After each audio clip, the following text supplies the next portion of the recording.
বাণিজ্য চাকরি বাকরি করতে পারবে না। এই যখন অবস্থা, তারা স্লোগান দিচ্ছে প্রতিনিয়ত গো ব্যাক বাংলাদেশি মানে বাঙালি।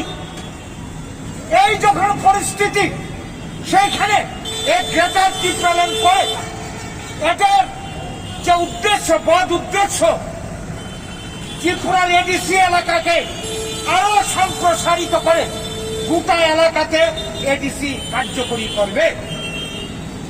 তাহলে আমরা যারা বৃহৎ অংশের জনগণ বাঙালিরা রয়েছে, অন্যরা রয়েছে, আমাদের অবস্থাটা কি দাঁড়াবে?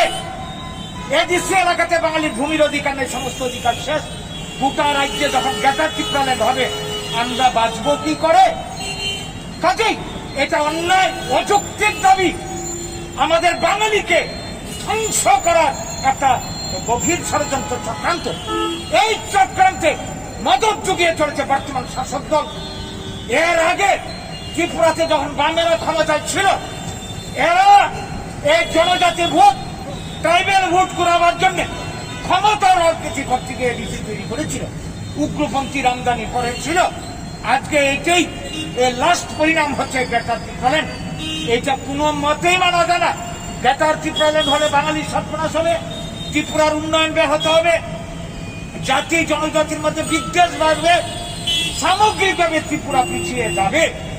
ত্রিপুরার উন্নয়নের পরিকল্পনা না নিয়ে, ত্রিপুরার সম্পদকে কাজে লাগিয়ে কর্মসংস্থানের পরিকল্পনা না নিয়ে জাতি জনজাতির মধ্যে বিরোধ সৃষ্টি করে, এইভাবে যারা ত্রিপুরার সর্বনাশ করতে চায়, বাঙালির সর্বনাশ করতে চায়, তাদেরকে আমরা চরম হুঁশিয়ারি দিয়ে রাখতে চাই।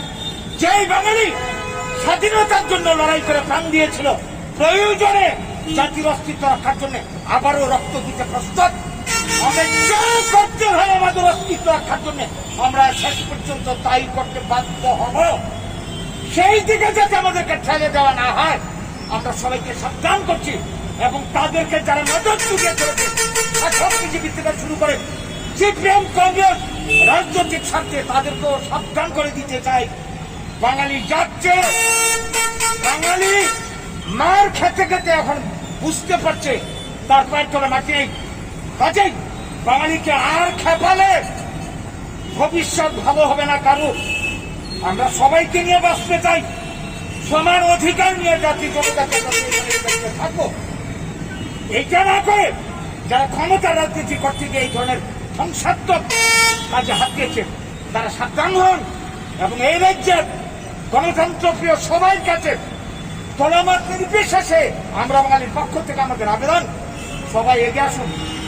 এই অশুভ প্রচেষ্টার বিরুদ্ধে আমরা সবাই রুখে দাঁড়াই। ত্রিপুরায়ন হতে আমরা দিচ্ছি না, দেব না। ত্রিপুরা ভাগ, বাংলা ভাগ আমরা হতে দিচ্ছি না, দেব না। আমরা সবাই মিলে এটাকে প্রতিহত করে সমৃদ্ধ ত্রিপুরা গড়ে তুলব। আমরা বাঙালির নেতৃত্বে এই আবেদন আহ্বান আজকে রাখছি আপনাদের মাধ্যমে। আজকে আমরা গোটা রাজ্য জুড়ে এই যে গ্রেটার টিপ্রাল্যান্ড বিল গত 3 দিন আগে পাশ হলো এডিসিতে, সেইখানে ত্রিপুরা মতা দলের লোকেরা ছাড়াও উপস্থিত ছিল শাসক বিজেপি দলের প্রতিনিধিরা, নির্বাচিত প্রতিনিধিরা। কোনো প্রতিবাদ করেনি, মানে নীরব সমর্থন, যার জন্য বিনা বাধায় এই গ্রেটার টিপ্রাল্যান্ড বিল এডিসিতে পাশ হয়ে গেল।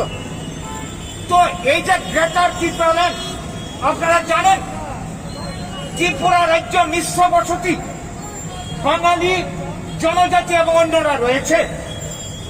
এইখানে এডিসি ষষ্ঠ তফসিল আইনি প্রযোজ্য হতে পারে না, যার জন্য বাম আমলে সংবিধান সংশোধন করতে হয়েছে। তো এখন এই যে গ্রেটার টিপ্রাল্যান্ড কি উদ্দেশ্যে করা হচ্ছে? এডিসি এলাকা ত্রিপুরার 4 ভাগের 3 ভাগ জায়গা নিয়ে তৈরি, সেখানে বাঙালিদের কোনো ভূমির অধিকার নেই, ব্যবসা বাণিজ্যের অধিকার সীমিত, চাকরির অধিকার সীমিত। এখন ত্রিপুরা মতা নির্বাচিত হয়ে হুলিয়া জারি করেছে এডিসি